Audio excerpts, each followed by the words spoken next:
Σήμερα εδώ θα σας δείξω την ομάδα μου. Έκανα λοιπόν, τι δεν έχω κάνει, δεν έχω δείξει σε ένα short την ομάδα μου στο FC25.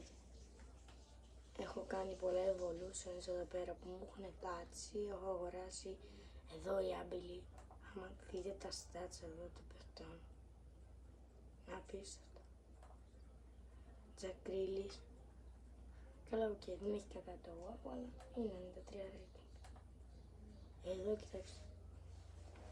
99 shot power, 99 long shot γιατί βλέπετε στην 3 και 86 penalties, 95 volleys, 95 finishing, 95 at position, a celebration 95, 94 sprint speed, 95 vision, 87 crossing, 96 free kick accuracy, 96 short pass, 94 long pass, 93 care, agility 90, balance 88, 92 ball control, 91 dribbling, 93 interception, 90 heading accuracy, 71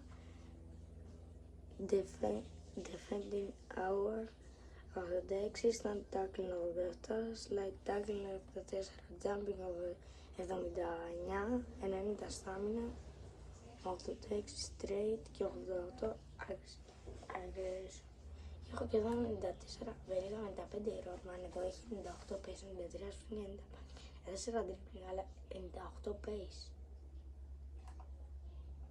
Δεν σας έδειξα. Τα playstyles, έχει finesse playstyle,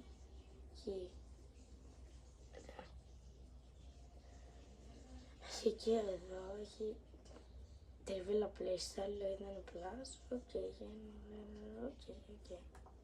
Μπατουρίνα, ένας τίμιος παίκτης. Εδώ.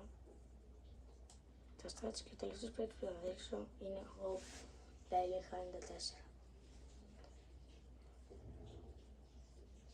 Δεν σας έχω δείξει αυτά για σήμερα.